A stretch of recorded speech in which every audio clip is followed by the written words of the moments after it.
cerca de 35 mil brasileiros têm a doença. E ela afeta geralmente mais uma que nos prefere, né? Mulheres, entre 20 e 40 anos de idade, então numa fase muito jovem ainda, muito produtiva da mulher, né? Ao contrário do que se pensa, ela não é uma doença mental. Muita gente tem esse pensamento errado.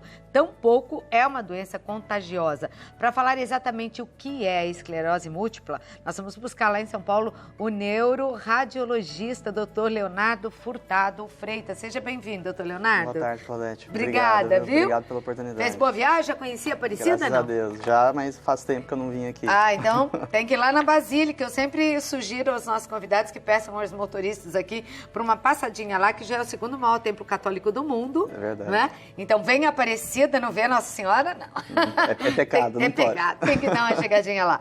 Bom, eu queria que você começasse explicando, então, o que é exatamente, porque ainda há muita confusão nesse aspecto, né? Claro. A esclerose múltipla. Então, a esclerose múltipla, ela é uma doença autoimune crônica que compromete o sistema nervoso central. De maneira bem simples, como é que a gente pode passar isso para o telespectador de uma forma bem fácil? É uma doença que o nosso próprio corpo agride as células normais do corpo. Isso quer dizer o autoimune? Exato, autoimune. E compromete o sistema nervoso central. Quando a gente fala isso, a gente está querendo dizer que pode comprometer tanto o cérebro, quanto a medula espinhal, quanto os nervos ópticos. Por isso, tão frequente as queixas de perda visual. Vamos mostrar? Vamos lá. Então, fique à vontade, doutor. Nós temos vídeo aí que mostram mais, né? E falam mais a respeito da esclerose. Vamos ver.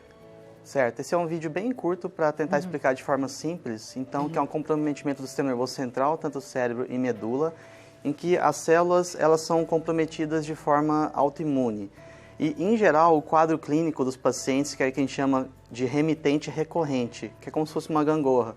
O paciente melhora, piora. Essa é a forma mais comum.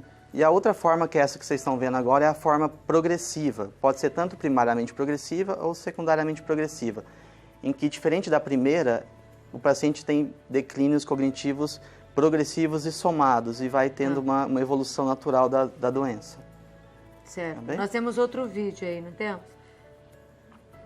O exame, né? O exame que é feito. Que exame é esse, doutor? Isso, essa é uma das ferramentas que a gente possui para clínicas de auxílio no diagnóstico. Só para deixar bem claro para o telespectador, a esclerose múltipla, o diagnóstico é clínico. Quem vai fazer o diagnóstico é o médico, em geral o neurologista. É fácil?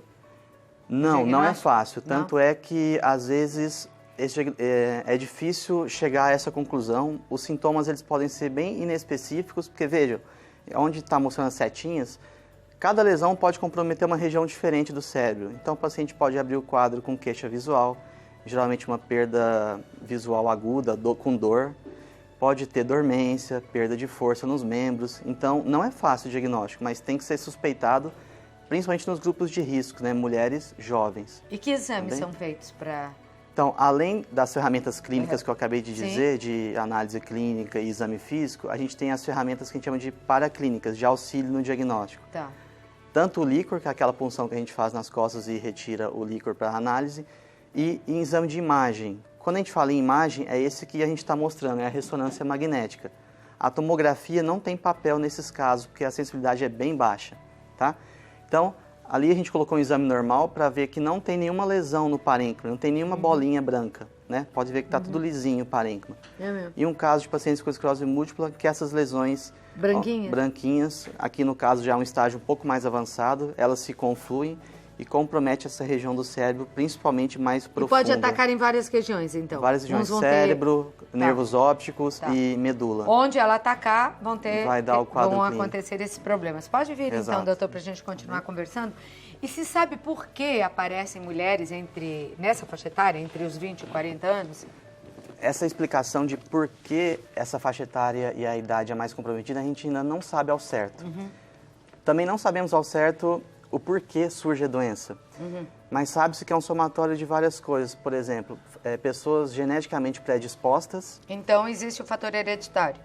Existe o fator hereditário, mas deixar bem claro que não é só ele. Tá. Por exemplo, cerca de 12,5% das pessoas tem alguém na família com esse diagnóstico. Tá. Isso não quer dizer que você vá desenvolver. Sim.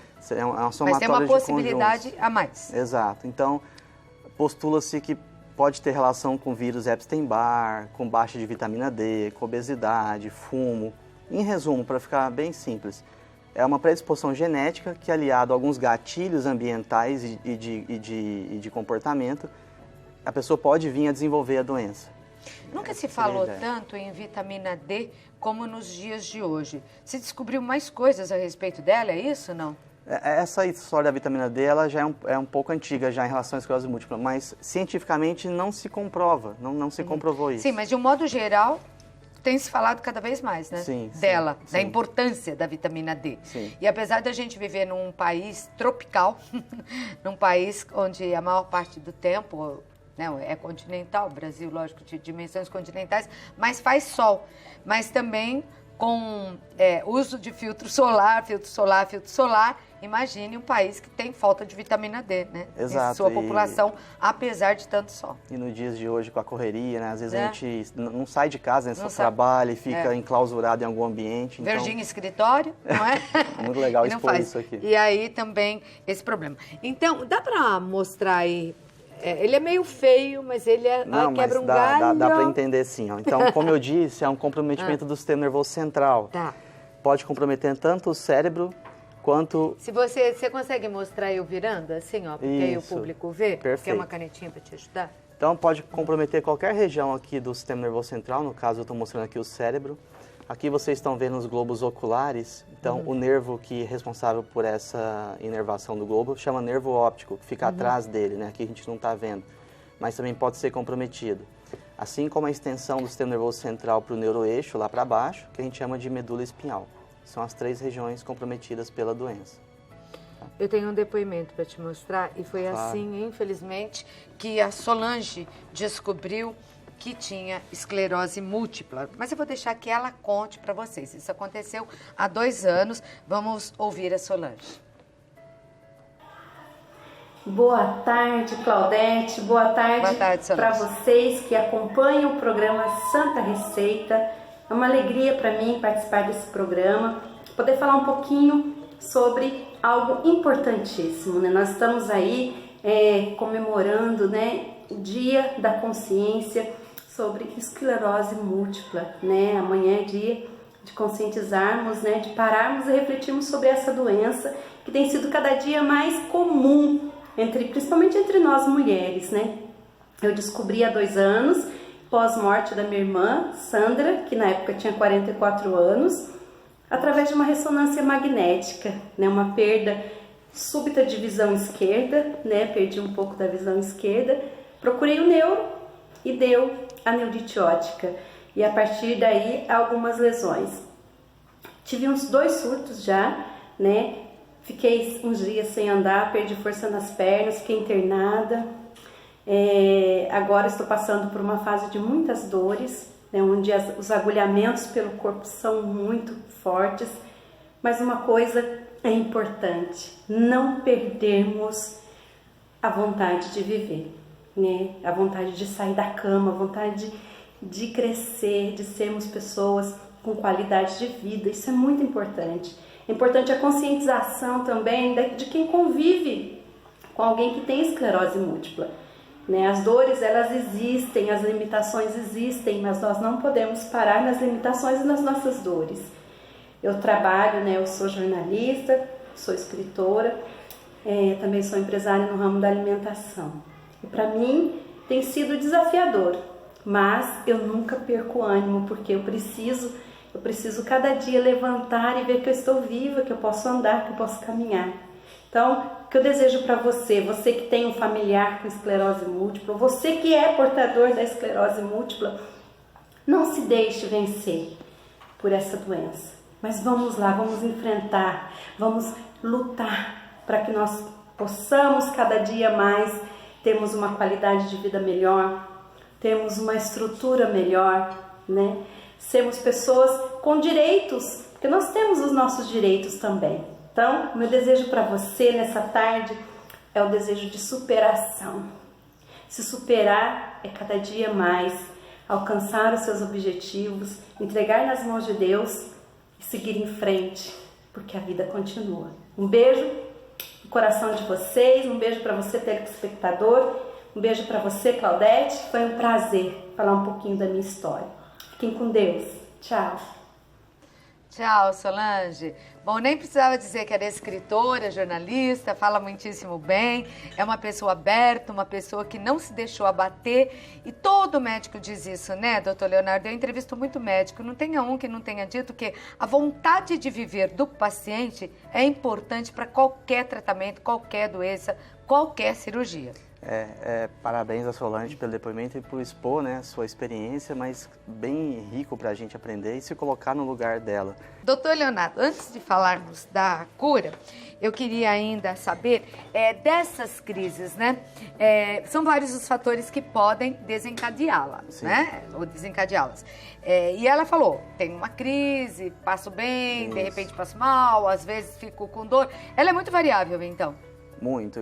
Do que acontece? Às vezes dói o corpo. O que dói na pessoa com esclerose? Pode ter, na verdade, são sintomas a depender da localização da doença. Então, se comprometer o nervo óptico, uma crise visual, em geral dolorosa, que pode melhorar e voltar. Ela pode deixar sequelas, pode. Nem sempre é reversível. Assim como outras queixas motoras nos membros, nos 4 membros, ou de dormência. Isso é bem comum mesmo. Uma mulher com esclerose, ela não pode engravidar? Não tem nenhuma relação. Não pode? Relação.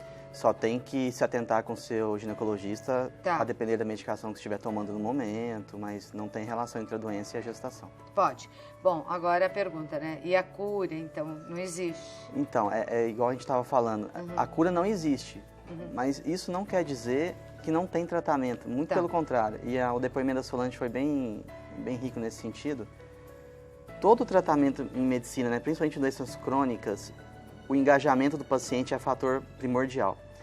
Então, se o paciente não compra a ideia do médico, de como vai ser o tratamento, a medicação que tem que tomar, o que tem que ser feito extra medicação, porque não é só tomar remédio, né, mudar estilo de vida, alimentação, fisioterapia, fono, enfim. É todo mesmo, unindo muita gente. Exato, multi e inter, né? Todas agrupadas para o melhor desfecho. Então isso é fundamental. Bem? Agora, você que está assistindo o programa, que conhece alguém que tenha, né? Informa essa pessoa. Não tem cura, mas a medicina está mais adiantada. Muito. Dá para manter essa pessoa sem desenvolver crises? Essa pergunta... Ou que elas sejam mais espaçadas? Exato. Então, essa pergunta, ela não tem uma resposta muito objetiva, porque cada pessoa tem uma evolução da doença. Vai responder de um jeito. Mas hoje em dia a gente tem vários tratamentos, tanto sintomáticos para aquela queixa específica, mas principalmente nos últimos tempos, que a gente chama de drogas modificadoras da evolução da doença, que são aquelas que realmente conseguem retardar a evolução das crises, né? Porque em pessoas muito jovens, eu fico pensando, né? Hoje se vive tanto. Exato.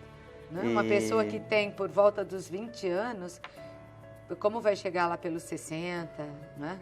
70 anos. Isso. E imagina uma doença que não é incomum, é a doença neurológica crônica assim, mais comum, que afeta principalmente jovens. Imagina o impacto socioeconômico disso para o país, né? Com certeza. Então, você está de parabéns, você e a sua equipe aqui do programa, de nos dar essa liberdade de expor o tema.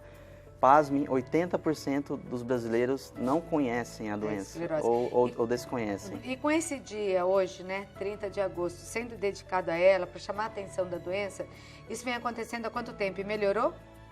Em relação à informação? Sim, cada vez mais as pessoas nos procuram.